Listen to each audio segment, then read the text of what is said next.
Ladies and gentlemen, welcome again to the analysis of YOLENO TV. I hope you're well from wherever you're watching this channel. Now, for the first time in history, I felt like Ichungwa was cornered. Ichungwa, thank you so much for joining me here on Head to Head. Now, I want to quickly take you to an interview. This interview took place at JAZEERA. Now, this interview was between Ichungwa and MEHDI Hassan.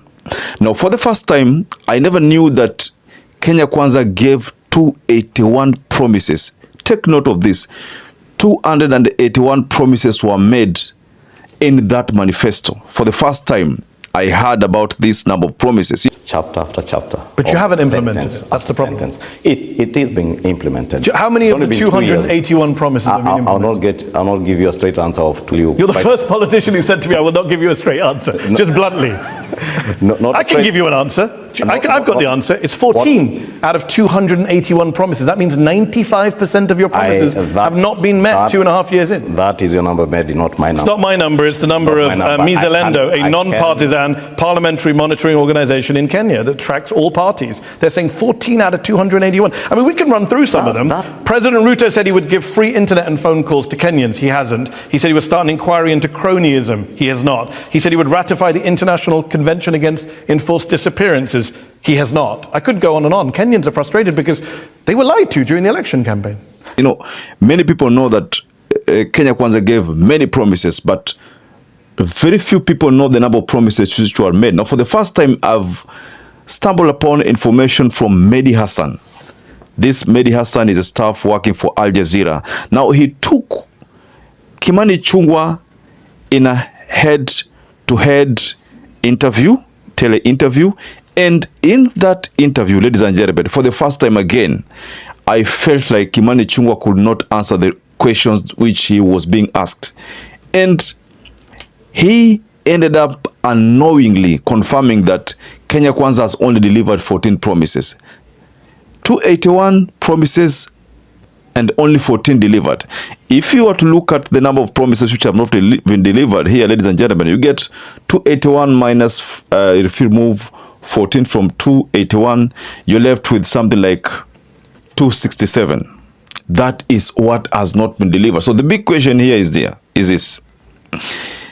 The remaining 2 years, do you think RUTO is going to deliver 260 something promises if he has only delivered 14 promises? I mean, this is the reason why many Kenyans, you know, if you ask any Kenyan, they will always think of a promise which has not been delivered. Of course, we all remember the promise of airtime, free airtime. That one, Kenya Kwanza has not even been talking about.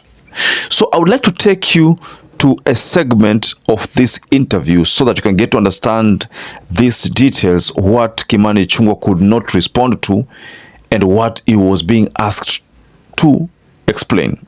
Now, before we continue, ladies and gentlemen, I've discovered that many of you good viewers watch our video, but you forget to like, and some of you forget to subscribe. For those who have not subscribed, please like and please subscribe. And to existing subscribers, thank you so much for your support. Now, I want you to pay attention to this interview. Just listen to what Ichungwa was saying, responding to the questions which were being channeled to him. Just watch this video. Ichungwa, thank you so much for joining me here on Head to Head. You are the majority leader in the Kenyan National Assembly. You are a close ally and supporter of President William Ruto, who is super unpopular right now because he and you and your party haven't delivered for the people of Kenya. Your 2022 election manifesto made 281 promises. Can you tell our audience tonight how many of those have been fulfilled over the last 2.5 years? True, as you say, the perception out there is that the administration is quite unpopular, nothing uncharacteristic of any administration 2 years after an election, especially an administration that came into office in the backdrop of a very dilapidated economy with very many promises, as you said, but I can assure you that will change in due course. The implementation of a manifesto is page by page, chapter after chapter. But you haven't implemented it. That's the problem. It It is being implemented. How many of the 281 promises have been implemented? I'll not give you a straight answer of 2 or 10 or 200, but I'll tell you. You're the first politician who said to me, I will not give you a straight answer, just bluntly. I can give you an answer. I've got the answer. It's 14 out of 281 promises. That means 95% of your promises have not been met 2.5 years in. That is your number, MEHDI, not my number. It's not my number. It's the number of MEHDI, a non-partisan parliamentary monitoring organization in Kenya that tracks all parties. They're saying 14 out of 281. I mean, we can run through some of them. President Ruto said he would give free internet and phone calls to Kenyans. He hasn't. He said he would start an inquiry into cronyism. He has not. He said he would ratify the International Convention Against Enforced Disappearances. He has not. I could go on and on. Kenyans are frustrated because they were lied to during the election campaign. You want Kenyans to believe in the plan, treat Kenyans with the necessary respect that they treated you with when they voted you into office. The poll that came out in December in Kenya, where the people were asked, how much trust do you have in the ability of these people, different institutions, to fulfill their mandate? The president, do you know how many Kenyans said a lot of trust in the president? 1% of Kenyans said they have a lot of trust. That must worry you as a Ruto supporter. No, not at all. MEHDI, let me tell you something. Ruto went in with a plan. His plan, and I repeat, was called Bottom-Up Economic Transformation Agenda Plan. He set to reduce the cost of living.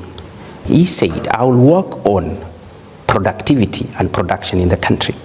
And he said he will make the goods and services for all Kenyans to be affordable.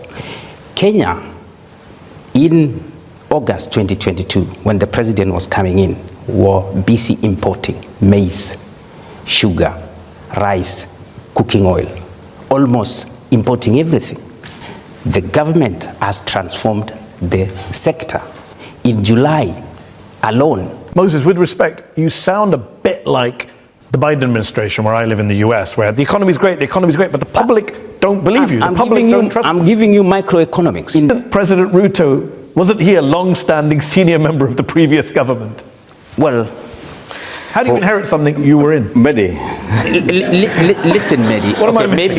MEHDI, let me just explain, because post-2017, William Ruto was deputy president just by name. Okay. That's a fact of life. Fine. And therefore, when the panelist speaks about inheritance, he knows. Now, very well, ladies and gentlemen, 281 promises, only 14 delivered. Now, this explains why MEHDI Hassan said that the administration of Kenya Kwanza is largely unpopular, simply because they cannot deliver to the manifesto they promised Kenyans. You know, the biggest issue between the government, the sitting government, and the people of the Republic of Kenya is these promises which have never been delivered. That is the biggest reason why Kenyans took to the streets, because they realized that this government was implementing a different manifesto which they never shared. It was as if when the Kenya Kwanza brought up that manifesto, they had another hidden manifesto. So what they were doing was to implement a manifesto which was not unveiled. Then the one which was unveiled, they decided to disregard it. That is the kind of communication which was being put up on the people. So that's why the people had to rebel. The people had to, demonstrate, and something that led to massive deaths, something that we didn't want as a nation to happen, but it really happened. So in this analysis, ladies and gentlemen, I believe you've understood.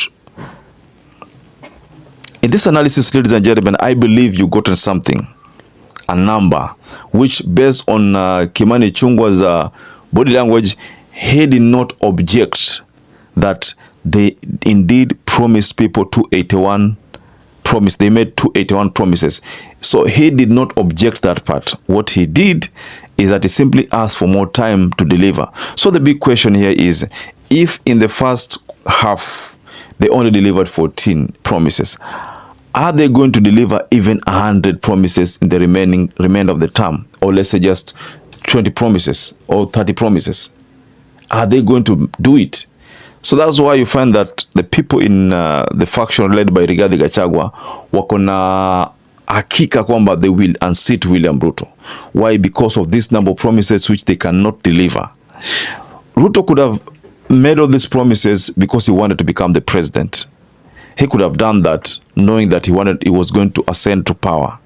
He could have crafted all these promises ndio wananchi wampigie kura, na walimpigia kura wale waliompigia kwa sababu ya easy promises. So the fact that most of those who voted for him are not happy explains why why Kimani Ichungwa could not respond to these questions.